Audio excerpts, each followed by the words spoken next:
What is up, everybody? Welcome from my bedroom. I am not in the studio this week. The family has traveled back from Hawaii to Phoenix. And if you have been following me for a while, you know that I'm from the Phoenix area. We live in Scottsdale. And this is kind of where my real estate journey started. I wear a lot of hats, honestly.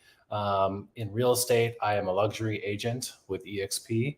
I do about $20 to $30 million a year in sales, and that keeps me very busy. But my passion and my real passion is in investing.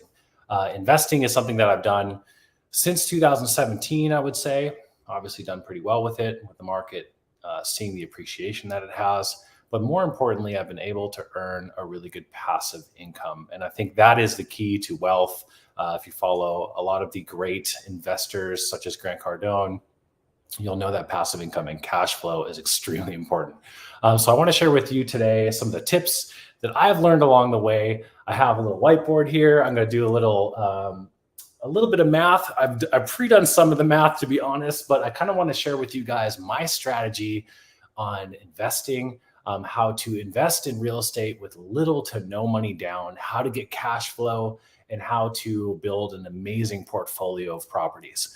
So let's go into the first topic. I'd love to share with you the BRRRR method. I know a lot of people know this, but I'm going to kind of explain this and dumb it down for everybody. So anyone can watch this video, understand real estate investing starting from scratch. Because yes, a lot of the times my lives will be about selling big luxury or getting the next listing. But this, for an investor, is an extremely successful method and is a method that I've learned and used over the years. But it's more than this, though. I'm going to share you the BRRRR method and then how I actually get the financing for the deals that I do. So let's go over the BRRRR method with you real quick. So the first thing is obviously you buy. That's the big one. You got to get the property purchased for the right price. That's when a good realtor comes into play. The next is R, and that is obviously for rehab, but we're going to do rehab, then we're going to do rent, then we're going to do refi, and then repeat.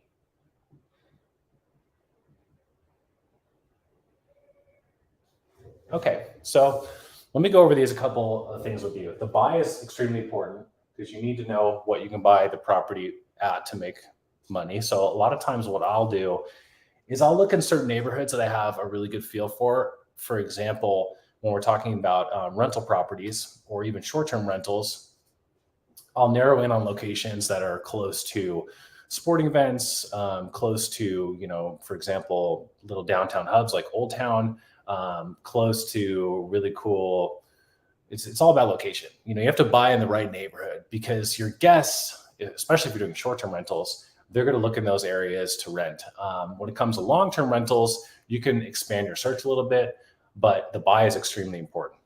The rehab obviously is an important part. When you rent it, this is when you find either long or short-term rental. And now here's the refi, and this is a big one. This is when you pull all your money out of it. So you essentially have zero money into the deal. So how we buy is through either private lending is what I usually use. So hard money loans, private lending, seller financing. A lot of sellers will be able to do what's called a carry back. So they could essentially be the bank. So there is some risk involved right here. Once it's rented and stabilized, we can now refi. The value's gone up. So let's say we buy something for $400,000. We put $50,000 into it.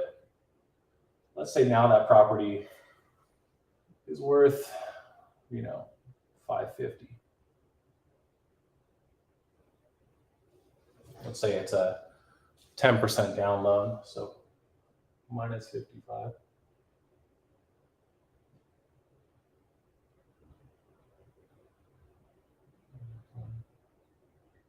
This is kind of an example here. So this is the money that we've that we are having a loan on. This is our investment, $450.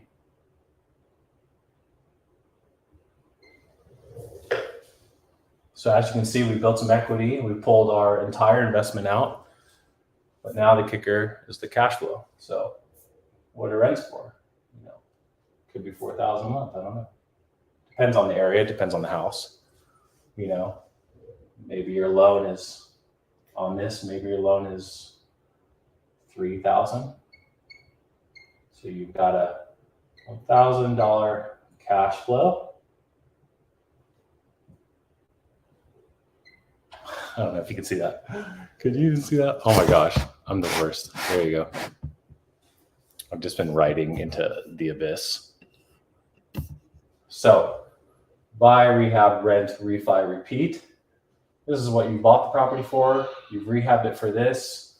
You've now gained a value. Let's say this is the value now. Let's say this is the amount down you need. So you refinance at this. And then this is what you pulled out of it. So essentially you're in the money into the deal for zero money. And then you have that amount in cash flow per month. Then you repeat the cycle using some of the equity that you've refied out on this property into the next property. So that's one example of a short-term rental or a long-term rental on the BRRRR method. I guess before we kind of get into the meat of it, because I want to share something with you that you probably won't hear in a lot of places. Let's just kind of understand money for a little bit. I think the most important thing to think about when you think about debt is you have two ways to think about debt, because debt, there's good debt.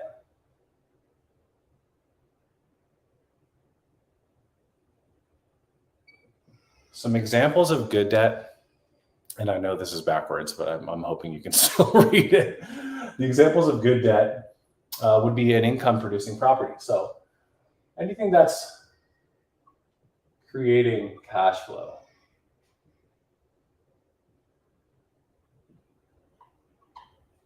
Okay, now bad debt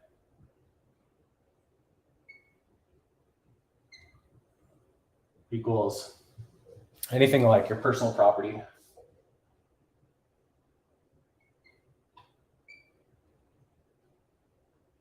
money's not working for you. Obviously, you're just borrowing it. And then also like credit cards.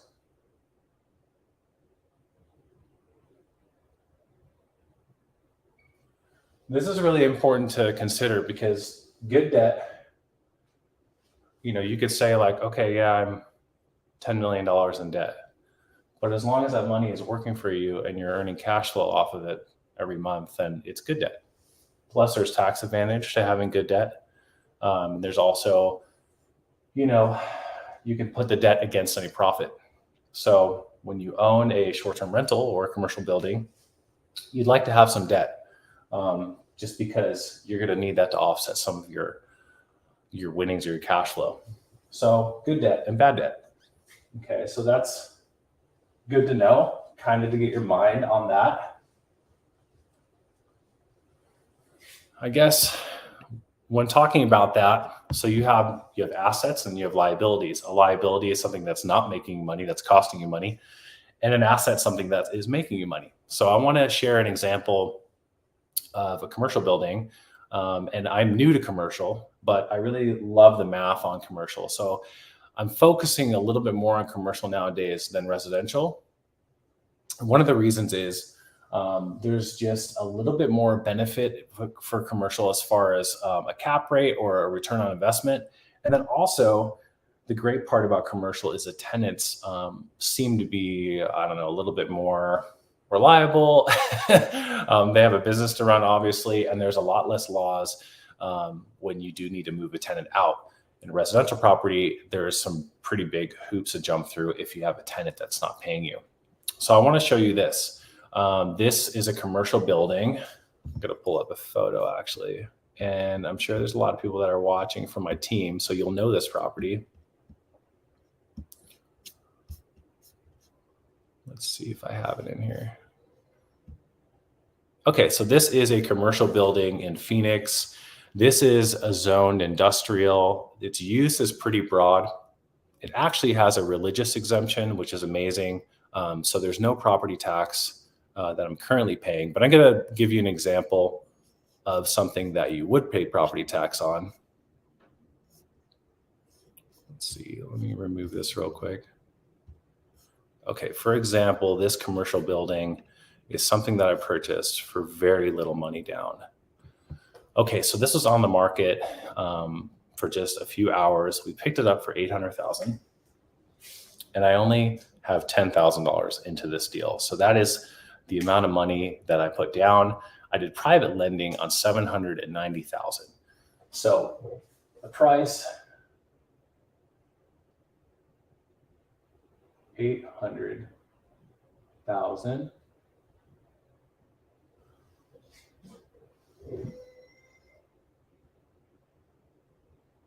Down is 10,000. So I have 790 that I'm lending. Okay, so this costs me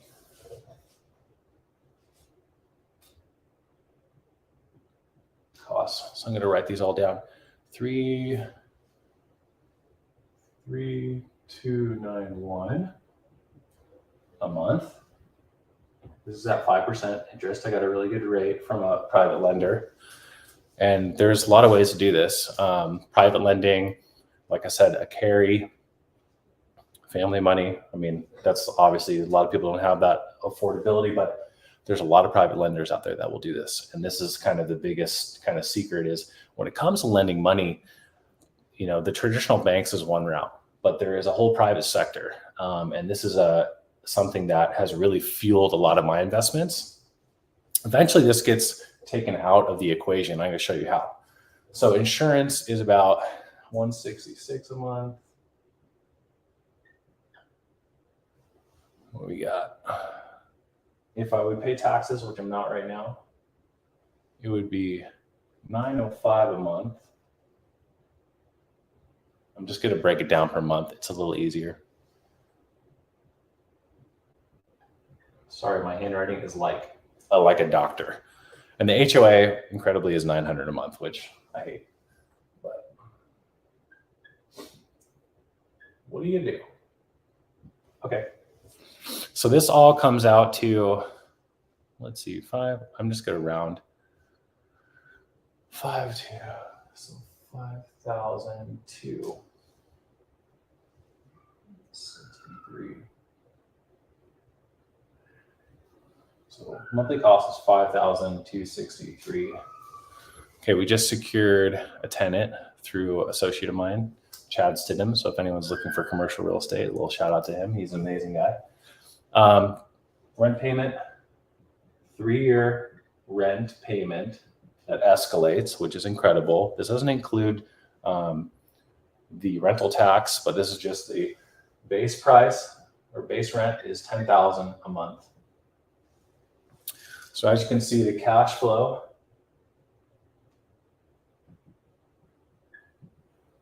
is $47.63 a month. Now, I only have $10,000 into this deal. The cash flow is $4,763 per month. You would do this a million times over again, wouldn't you? I mean, this is incredible. This is kind of a unicorn of a deal. It's a 13% cap rate. Now the best part is I go to the bank, we reevaluate based on the rent now that there's a tenant in there. Haven't done that yet, but that's the next step. Next step is we go to the bank, we pull the private lending out of this equation. We get a traditional note. The reason I haven't done it is because the rates are a little high right now. And my interest only rate is lower than what a traditional bank would pay because I did this before the rates escalated. So the great part about this is now I'm going to refi. The property value is probably more like 1.1, 1.2 now. I could even cash out, you know, and still have 20% equity into the property and buy the next. And that is the repeat of the BRRRR method. So we have it bought. We didn't even have to have it rehabbed. We rented it Next step would be to refinance and then to repeat the process. So this is an incredible model, obviously. And I guess the big thing is here to think about money in a different way and think about it not as being, okay, I only own 10,000. I only own 10,000 of this. No, you own a $800,000 building that's paying you $4,700 a month, and you only have $10,000 into the deal. This is an incredible model, and if you can find the right property, you can do this, 50 to 100 times over. It's all about finding the right property, though. So now people would say, like, well, what if it doesn't rent? That is your problem. Then you would have to sell. So as long as you have a secure tenant, the property is stabilized, you can feel confident in buying your next investment. This is a 3-year deal, which gives me all the confidence in the world to continue to purchase other properties. So that is a lot of info, but